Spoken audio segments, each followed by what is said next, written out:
Eh bien, bonjour et bonsoir à tous, bienvenue pour le début de la troisième journée de la Coupe de la Ligue 2018.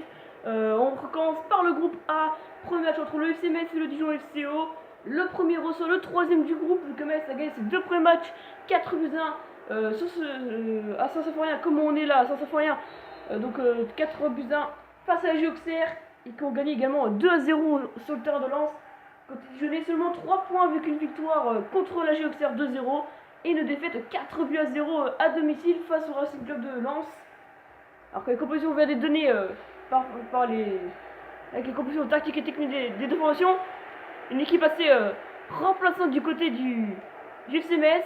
La grosse surprise, c'est Selimovic sur le côté droit et Rivérez en centrale. Ils auraient dû échanger les deux, je pense. Cafu est titulaire comme Fallujah, donc ce sont de grosses surprises. Renocade est là également. Le coup d'envoi vient d'être donné il y a plus de 5 minutes de jeu ici à Saint-Symphorien.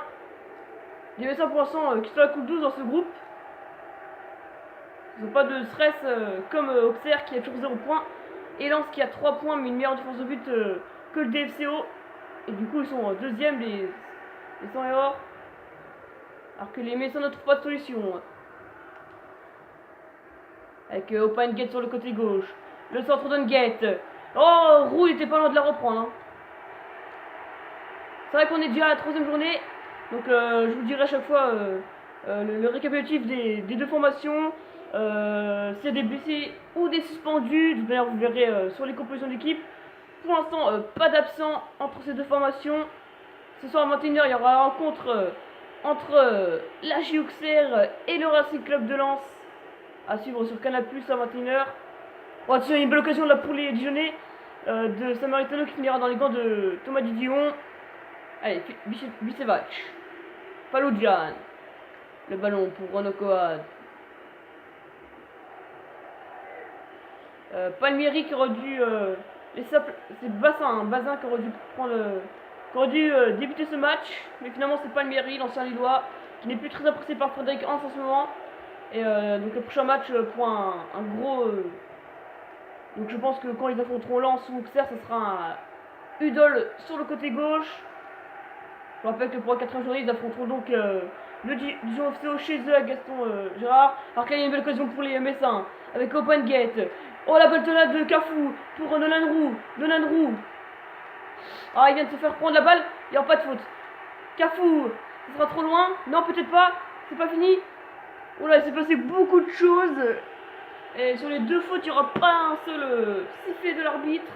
Pour l'instant, c'est une première mi-temps très très légère. Alors qu'on va déjà être à la fin de cette première mi-temps. Bicevac. Le ballon récupéré par Marié. Fallujah. Cafu. Oh la belle passe pour Nolan Roux. Qui va tenter un lob depuis là. Trop haut et largement à côté. C'est une première mi-temps avec pas la moindre occasion. Franchement, je crois qu'on n'a jamais vu ça depuis le début. Je pense qu'il y a pire, mais là, franchement, c'est pas très beau à voir. J'espère que ce second mi-temps nous aura beaucoup plus de choses. Et en potentiel, il va siffler l'arbitre, à mon avis. Et voilà, 0-0 au stade Saint-Symphorien entre le FC Metz et le Dijon CO. Pour l'instant, Dijon qui repasse deuxième avec 4 unités. Et le FC Metz reste premier avec 7 points au compteur. On se retrouvera dans quelques minutes pour la seconde mi-temps de ce Metz-Dijon. On espère une seconde mi-temps avec beaucoup plus d'occasions, beaucoup plus de buts et beaucoup plus de football. Et on se dit dans 15 minutes, 10-15 minutes. Salut à tous. Retour au stade Saint-Symphorien entre le FC Metz et le Dijon FCO. Premier match de la troisième journée du groupe A. Sur 0-0 entre ces deux formations. Aucune des deux équipes n'a montré de danger devant le but adverse. Allez, Bicevac, le Serbe. Renaud Coad, le capitaine de cette équipe Messin. La frappe de Coad, qui est arrêté par René. Il a eu du mal et quelqu'un aurait pu venir pour la mettre au fond. Malheureusement, personne s'y attendait. Allez, Ruffly, le latéral gauche du DFCO. Samaritano, qui est aux côtés de Jeannot pour former cette attaque, l'ancien Lorienté. Allez, Samaritano sur le côté gauche. Il peut peut-être être. Oh, le petit Jetatic, c'est magnifique. Il a fait deux défenseurs, mais malheureusement, son centre ne trouvera pas son coéquipier. Allez, le ballon avec Rivière. Le tireur de penalty qui a été choisi par Frédéric Hans. C'est la première fois qu'il tire dans cette Coupe de la Ligue. Attention, Rivière, l'ancien Dijonais et monégasque. Rivière, la frappe de Cafu de loin. Et l'ouverture du score. Et quelle ouverture du score de Cafu pour lancer en orienté. Et de quelle manière il a ouvert ce score après quelques minutes après l'heure de jeu. Cafu qui en plus cédé sa place à l'arrière. Et voilà, juste à sa sortie, il marque un but. Et de très loin, il est beau ce but en vrai. Très très loin et... Ouais. Et un changement du côté du DFCO. Alors que c'est Balmont qui vient de remplacer Belmont. Et du côté du DFCMS, l'entrée de l'arrière à la place du buteur, Cafu.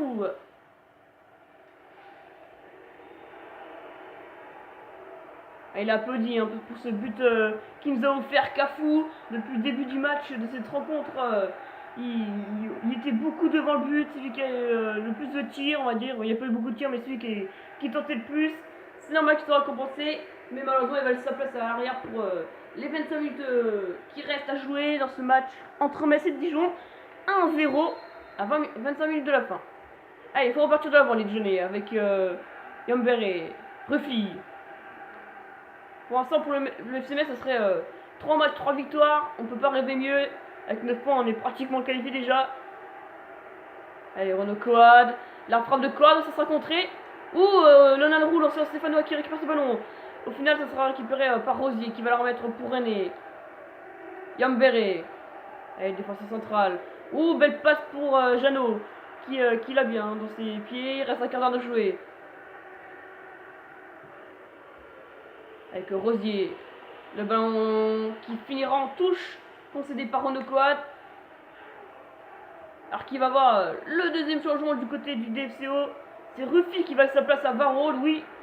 Et Striki qui laisse sa place à Amafitano. Donc oui, Varro en latéral à gauche, c'est une première. Et du côté du Messin, Frédéric Hans n'a pas encore effectué ses deux derniers changements alors qu'il reste 10 minutes à jouer. Open Gate. Le lob d'Open Gate. Oh, c'est arrêté. C'est arrêté. Allez, le ballon qui sera vite récupéré par Dijonais. Avec le ballon, lance à Lillois. Qui va servir Jeannot. Peut-être pour tenter une égalisation. C'est vrai qu'on a eu la deuxième journée, on a beaucoup d'égalisations dans les arrêts de jeu à chaque fois. Peut-être qu'on aura la même chose. Attention avec Margui. Rosier. Il est encore pour tenter, je sais pas trop. Rosier. Il a centre. Samaritano qui n'arrivera pas à récupérer ce ballon. Roux. Avec Rivière. Pour peut-être marquer le second but des Messins. Rivière pour tenter la frappe. Et oui, c'est le deuxième but en faveur des Messins. 93e minute alors qu'il y avait que 2 minutes d'arrêt de jeu. Finalement on aurait eu un but dans les arrêts de jeu mais ça changera pas grand chose. Et le FCMS qui prend largement la tête de ce groupe A. Rivière il a tiré, il a été au but comme un grand, satisfait de les Rivières pour une fois. Hein. Il rate beaucoup de matchs. Et les Messins vont effectuer un double changement même si ça sert plus à rien. Avec l'entrée de Thiel pour la sortie de Open Gate. Et Thiel qui va passer en milieu offensif, meilleur de jeu. Et Roux et Rivière qui passeront tous les deux en pointe. Et Assou et Couteau qui va remplacer Palmieri. Assou Couteau qui ne joue jamais avec le CMS. Il est trop critiqué, ça se confirme en général. Ouais, ils vont pas entrer pour faire grand chose, je pense. L'arbitre va siffler la fin du match. Et oui, ça sert à rien, je pense, ces changements. Et voilà, le FCMS s'impose 2-0 à Saint-Symphorien face au Dijon FCO qui n'a absolument rien montré. C'est vraiment très décevant hein, ce que fait le Dijon FCO. On les avait bien commencé contre Auxerre, mais là ça fait déjà 2 défaites en 3 rencontres. On espère qu'ils vont vite se réagir chez eux à Gaston Gérard pour recevoir le FCMS à la 4e journée. Et on se retrouve dans quelques minutes sur Canal+, si vous l'avez la chaîne bien sûr, pour la rencontre entre la Auxerre et le Racing Club de Strasbourg. Salut à tous.